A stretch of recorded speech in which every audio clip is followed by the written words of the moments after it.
Rink Wide Vancouver, another one of our summer session. We're coming out of the August long weekend. Hopefully everybody had a nice little break. And you know what I love, Irf, about August long weekend is that the next long weekend is Labor Day. And you know what that means? Well, start of the football season, NFL season.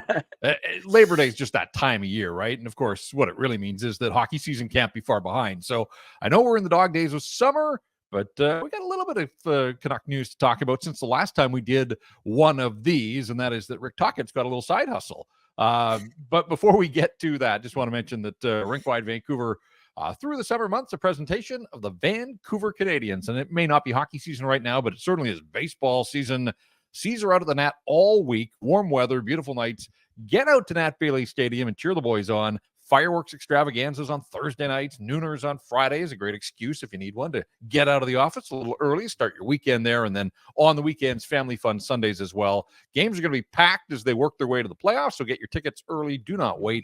Give them a shout, 604-872-5232, or go online, canadiansbaseball.com. It is Jeff Pettersson along with Irfaan Gaffar one more time as we work our way to the start of that hockey season that we talked about. But look, last time we did this, Irf, we talked about Four Nations face-off and buy-in, and were we excited 6 months out? It's funny, I hadn't even given it a thought that John Cooper hadn't filled out his staff, but late last week we found out that Rick Tocchet is going to be one of the assistants on Team Canada. So nice little nod for Toc. Yeah, good for him. I mean, he said he was honored when he got the call, that he thought he was in consideration from John Cooper. But yeah, another feather in his cap. I think that, people look at from when he took over this team to where he's gotten this team, he definitely deserves it. And obviously the Jack Adams award winner in Rick Tocchet. So it's going to be interesting. There's a quote, I think, in the Canucks.com piece that says, I'm going to have to take my Canucks jersey off and put my Team Canada one on and make sure, give everything for my country and for what this team is going to go and accomplish. So, another member of the Canucks that, guaranteed is going to be there. But by the end of February, or by the end of January, I guess we'll know who and how many Vancouver Canucks will be representing their country there. Yeah, I think it's earlier than that. I think the rosters are being filled out in late November, if I'm not mistaken, or early December. So before Christmas, I think rosters and we'll find out. Certainly Quinn Hughes was part of the first six. JT Miller, I think, will be there. We've talked about this. Petey will get the nod. I don't know if this was used as motivation or whatever. And I want to talk about those three guys in a sec. But look, I think Rick Tocchet's going to be a great assistant coach because we know how passionate he is as a head coach. And then you take the head coaching responsibilities away from him. That'll be on John Cooper. And Rick Tocchet can just dive in and sort of bring that passion, that enthusiasm to whatever is asked of him. I think he'll be a really good assistant coach. This is a guy that played for Canada, a bunch of Canada Cups, World Championships as well. So he's worn the Canadian jersey as a player, and now he'll get to bring that to the coaching side. And I think it's important, too, to note that, it's a short, small tournament here. So Canada, stands to fare well in the Four Nations face-off. If things go smoothly, though, don't you think that this has to be a precursor to the Olympic coaching staff? And I would think that if things go well at Four Nations face-off, then they would just roll this over, and Rick Tocchet, pretty good chance that he'll get an assistant coaching gig at the Olympics as well. Yeah, Rick and his buddy Sid back together. So, you definitely think that's going to happen. But yeah, as this goes on, and you mentioned the Olympics there, it's going to be interesting to see if Canada is able to go and, is what we think that might happen and, clean up and get through this Four Nations if it is indeed going to be that same team or the same coaching staff. So is it Kyle Dubas, I think, is the assistant GM, or is he the GM, I think, of the world or the Olympic team? I think he's the assistant GM now. And director of player personnel there as well. So it's going to be interesting. There's a lot that has to go into it. And from the player buy-in, I can definitely tell you that, when you look across the board at every one of those teams, they all want to represent their country. All right, let's turn our attention to the Canucks. And again, we're 6 weeks out from training camp. So, some of this is a bit of a make work project. Look, hockey's a 12-month-a-year business in Vancouver. We know that. And we've got this series going at Canucks Army right now, looking at individual Canuck players and sort of what would make for just the way that their seasons are going to unfold, and what would make for exceeding expectations, meeting expectations, or falling short of expectations. And I'm curious to get your thought. Let's start with Elias Pettersson, because so much talk in the market, the way his season ended, his new contract has kicked in. What are you expecting from EP40 whenever he returns, just in terms of his approach and the kind of start that is important for him to get people back on board? And it's crazy to think sort of how divisive one player is who has been a 102-point guy early in his career, but we all watched. Like, there was no question. It was a struggle down the stretch and into the playoffs. Wasn't anywhere close to the top of his game. What are you expecting from Elias Pettersson this coming season? It's an interesting question because we talk about it here and say, okay, you mentioned the 102-point guy, 82 games last season, 34 goals, 89 points. Nothing what Elias Pettersson does in the regular season, 50, 150 goals, 100 points. It's not going to matter until game one of the playoffs. And I think that that's what a lot of these people and fans in this market feel. Like, he could be up for the Hart Trophy. He could be up for the Ted Lindsay. He could win the Rocket Richard. It won't matter unless you show up in the playoffs. And I think that that's the unfortunate part where Elias Pettersson finds himself. Yes, he's going to be a leader on this team. He's got the new contract. His goals are going to come in the regular season.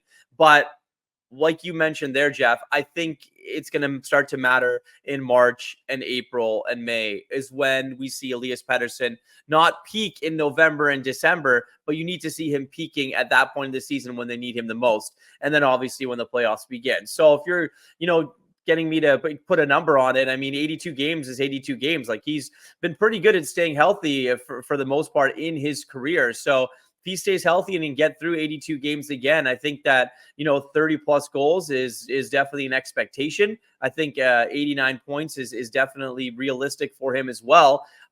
He's going to have better wingers. That's for sure.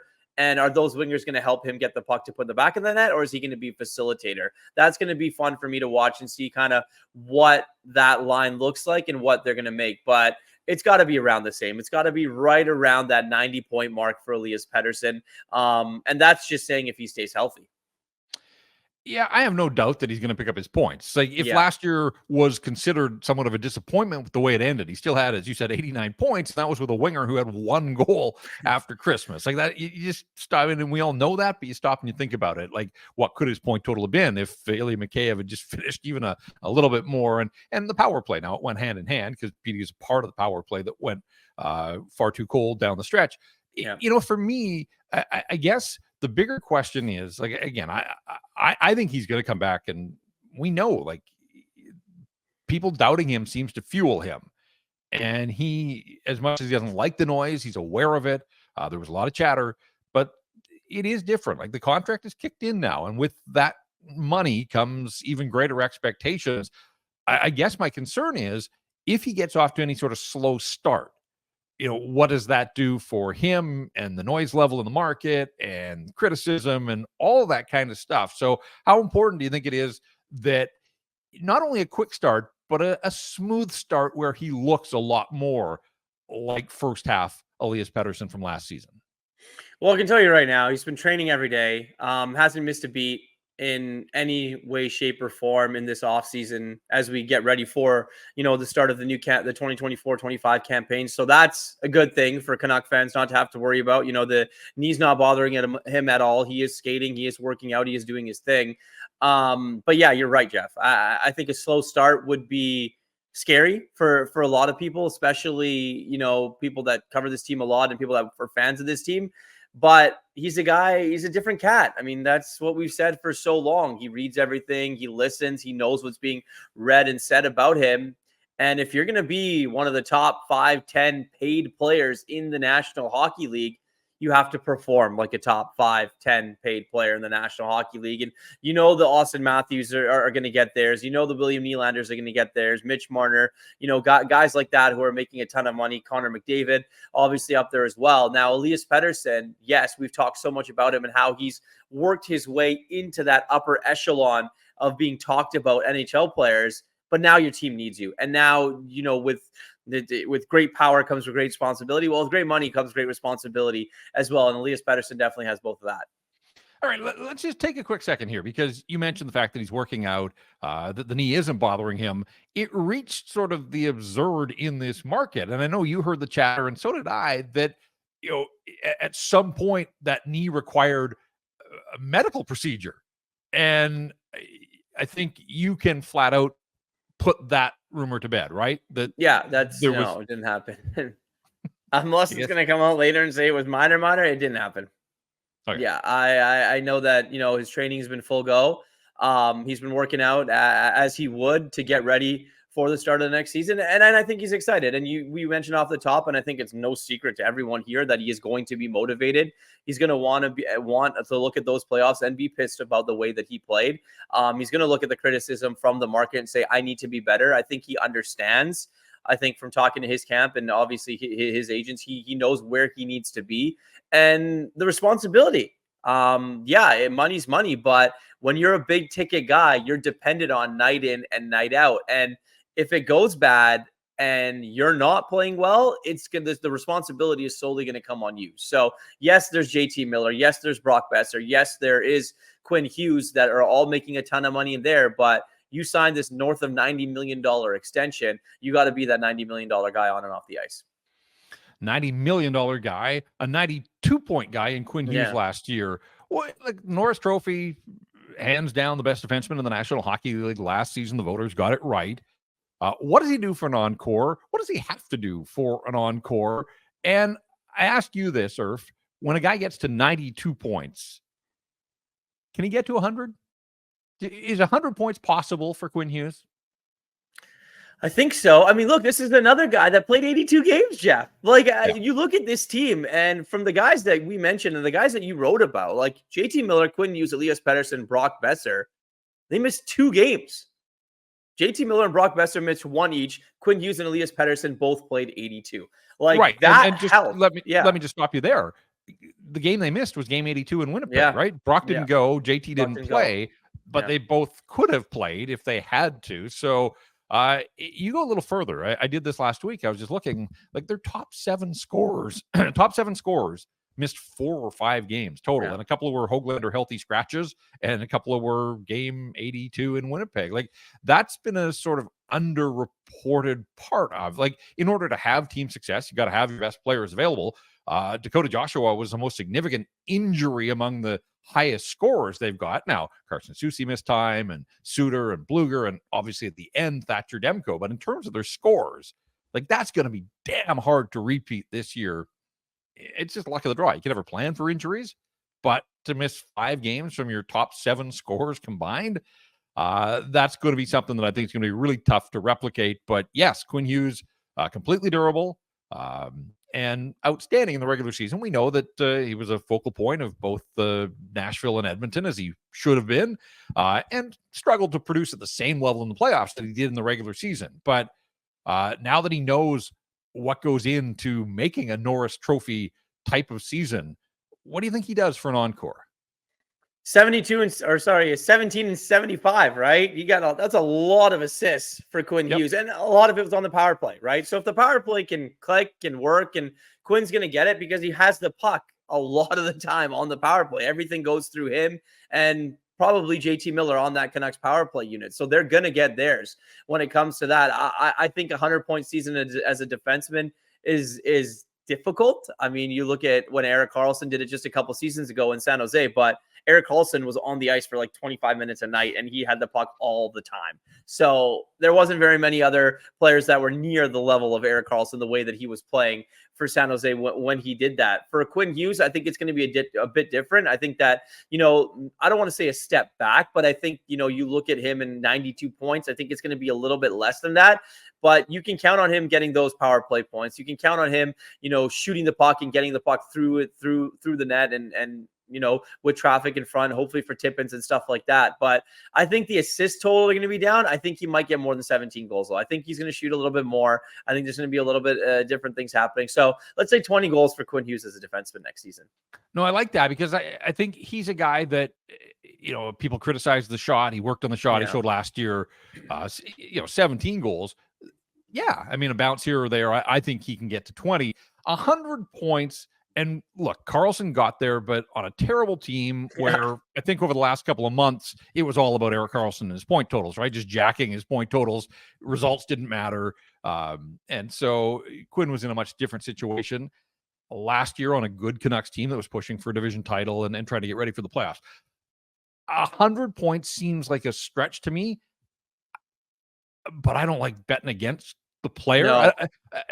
I think I would bet against the accomplishment, but betting against the player, I think by this much or the time we know that much about Quinn Hughes that he'll be motivated, and he'll be motivated to defend his Norris Trophy, to show that he wasn't just a one-hit wonder kind of guy, which I think it's pretty clear that he's not. But when you think 92 points, like the power play went cold down the stretch. Elias Pettersson went cold down the stretch. Phil Hronek went cold in the second half. Like all of those guys who had the potential to get the puck to Quinn Hughes for a few more touches along the way. I don't think it's a stretch to think that he could have been a 100-point guy last year. So I'm really curious. I mean, again, he's just so motivated and so focused, and he'll find areas that he thinks even in the Norris Trophy season that needed to be addressed and improved, and will come back stronger than ever. So he's just so much fun to watch, and really looking forward to seeing what Quinn Hughes does to follow up the Norris Trophy season. And he's such a huge part of that power play that I think that'll be part of it too, that none of these guys left town last year feeling good about the power play. First half, sure, but in that second half and in the playoffs, power play let them down. And we know that the component parts are there still to put together a really good NHL power play. So curious to see what the coaching staff comes up with in the way of changes and addressing that. And then ultimately what the players do. They're the guys that have to go out there and execute. And JT Miller is one of them. And you mentioned that he's a huge part of the power play. Got to 100 points, got to 103 points after finishing with 99 a couple of seasons ago. So he has that 100-point season under his belt. I'm not convinced that he'll get back to triple digits. I don't know that he needs to. Like if he could have a 90-point season would still be an incredible run for a guy like JT Miller. They've added other pieces that are going to produce and maybe take a few goals and a few points away from some of the top line guys on this hockey club. But in saying that, making the club better overall. But what do you look for from JT as we sit here in early August, just projecting to the kind of season that you think he has to have for this team to be successful? Well, I think that's the biggest and most important thing that you mentioned there, Jeff, is the fact that they've added more guys that are probably going to take away from some of these point totals. And yes, okay, the individual success may not be there for some of the Canucks stars, but the team success is going to be. And you can bet that JT Miller will definitely be happy about that. 37 goals is a lot of goals for a guy like JT Miller. I think the benchmark that we can all expect from JT is anywhere between 28 and 32, maybe 30 goal season for JT Miller. I think that that's a realistic number. You look at the assist totals. Obviously, he put up a bunch of points in that, 66 assists, 10 power play goals for JT Miller. So that's the one that I'm kind of looking at and saying that, okay, is he going to get to that again? Because we mentioned the power play going the focal point so much through him and so much through Quinn Hughes. Well, there's a guy there that Jake DeBrusk is going to take a lot of shots. It's probably going to be up there on that power play unit. And, they're probably going to split time on the first and second unit now. The first unit might not dominate as much because you do have so much talent on that second power play unit as well, Jeff. So, yeah, I think that, taking the load off of JT Miller by getting guys like Danton Heinen who can play up and down the lineup, by a guy like Jake DeBrusk. And obviously, you look at the other players that the Canucks have signed down the road or over the summer here as well to try and get those point totals down for JT Miller. But team success is number one. And I think JT will be a benefactor of that. Yes, the point totals might be down, but the team will be doing better.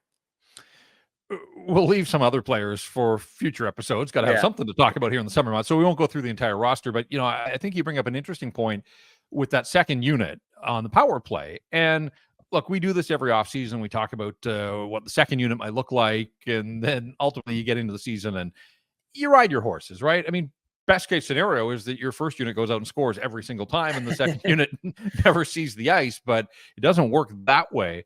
But you think about last year, like for long stretches, the second unit power play for the Vancouver Canucks included guys like Ilya Mikheyev. Sam Lafferty got a long look on the power play at times. Teddy Bluger was forced into some duty because he's a face-off guy. And I mean, Mikheyev's not here, Lafferty's not here, Bluger is still here, but they have added now to the point where if we assume that Jake DeBrusk is going to start on the top unit, you can run out a second unit on the power play that has Connor Garland, who was a 20-goal scorer, Nils Höglander, who got to 24, Philip Hronek, And then you can fill around that. Dakota Joshua probably deserves an opportunity to be the net front guy and bang in some loose pucks. And then you take your pick. Like, do you need Suter as a faceoff guy? Kiefer Sherwood, there's some talk that, this is a guy that being brought in as an energy guy, but he had 80 points in the American Hockey League not that long ago. There are some options, and the options all look better than Daniel Sprong. Yeah, no, you're right. Of course, Yeah. that was So, Rick Tocchet and his coaching staff, they're going to have some decisions to make, but they're going to have these options as well. And look, I think last year at times they left that first unit out too long, and just and I get the thinking. Like, you got this assembly of talent, they're going to work it out. But we saw in the second half of the playoffs that it just didn't happen for them. This time, get them off.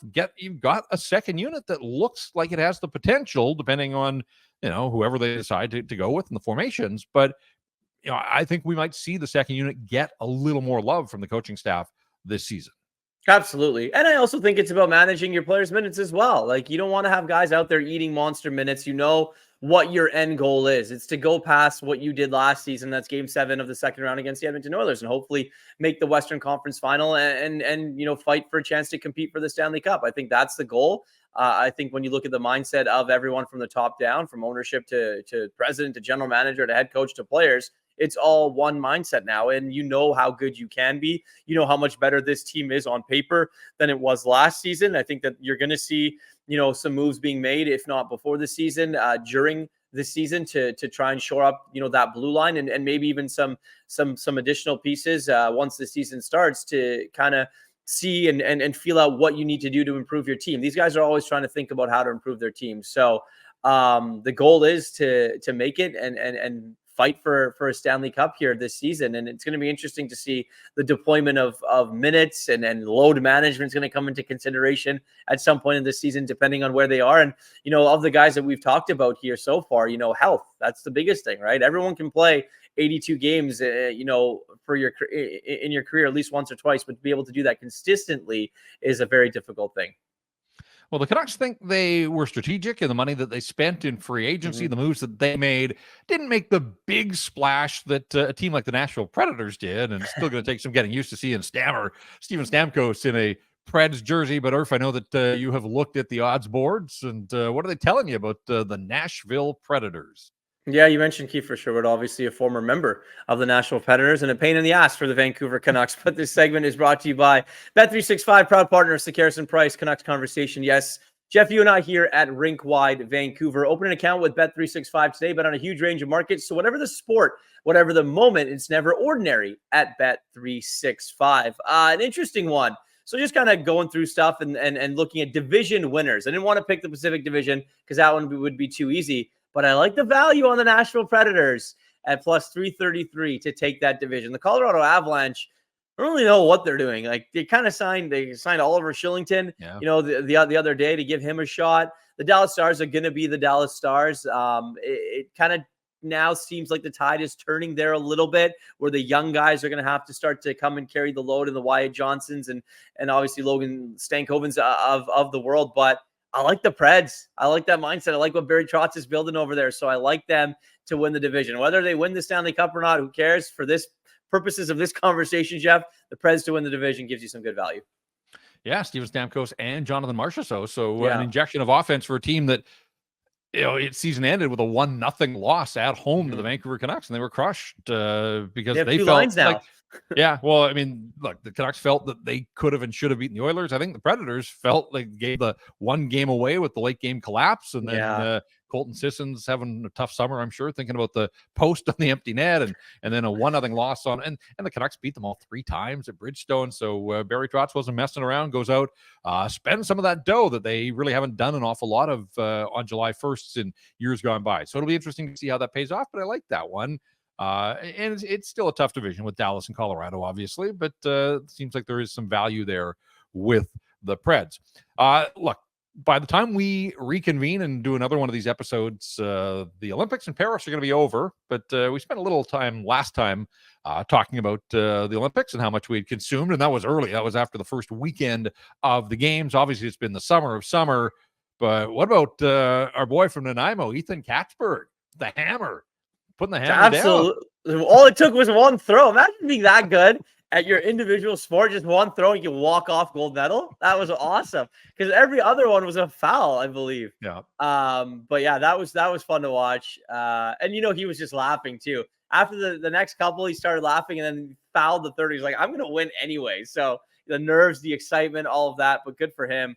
Yeah, definitely fun to watch. Canadian athletes have obviously been fun to watch. Shame to see kind of what happened with the Canadian women's national soccer team, but you can bet that there's going to be a lot of discussion, and the future of that organization is going to be a key talking point here as they enter different tournaments and things like that. But the athletics is always interesting to me. The 100, the 200, and the 4x100. I'm looking forward to seeing that. Andre DeGrasse, hopefully, can get a medal here at some point in the 200 meter. You saw he didn't qualify for the 100, but yeah, the hammer throw was fun to watch.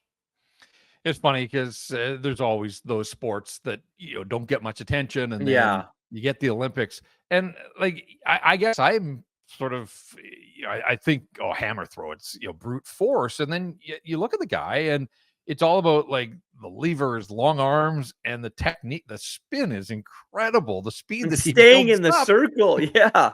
I wouldn't be like, keep spinning halfway down the track.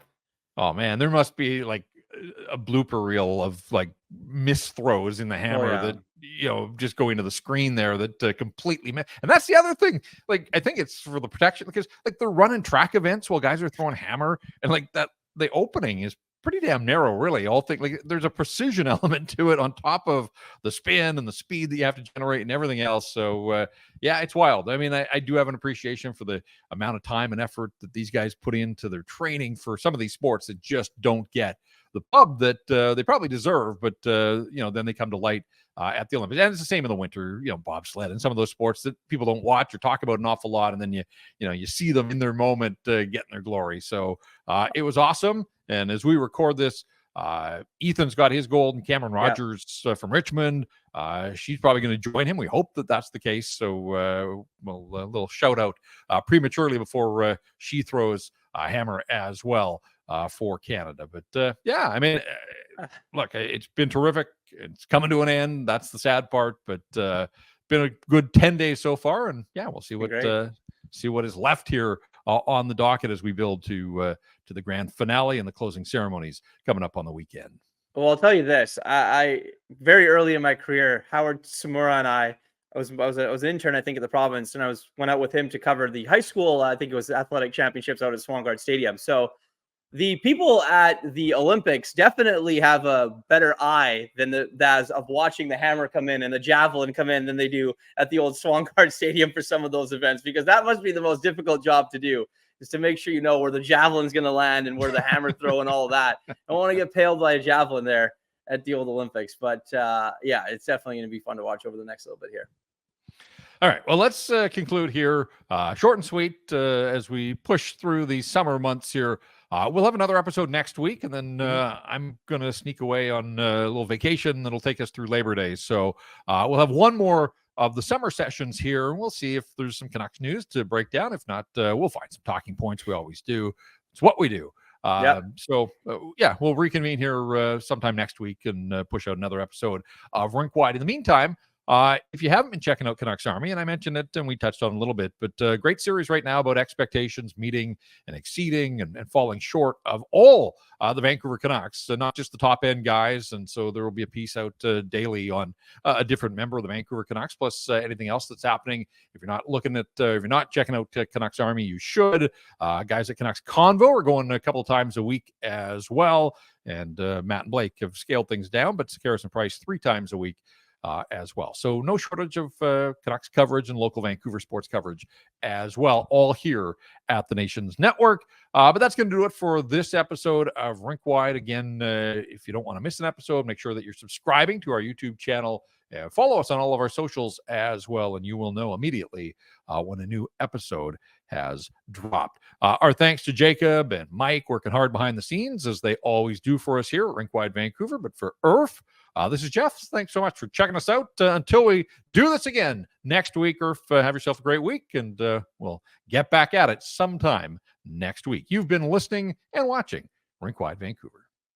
Thanks for watching this video. For more great content from Canucks Army, check out Sakaris and Price, Rink Wide Vancouver, or our show, Canucks Conversation. We're your one-stop shop for interviews, breaking news, and a live Canucks postgame show hosted by Jeff Pettersson.